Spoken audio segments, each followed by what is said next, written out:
Hey guys, in this video I will show you how to increase luck in Plants vs. Brainrots for free. Alright, let's begin. The first and easiest method to increase luck is by using a luck potion.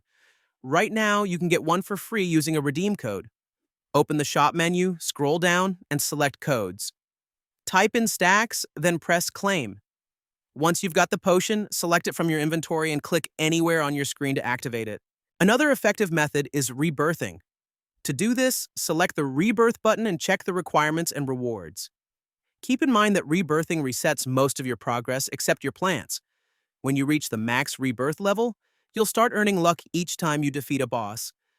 A boss spawns every 500 Brainrots, and after each victory, your luck stat increases temporarily. You can also gain bonus luck during admin abuse events, where the server's overall luck is boosted, helping you find secret Brainrots much faster. So that's basically how you can increase luck in Plants vs. Brainrots for free. That's it for this video. Thanks!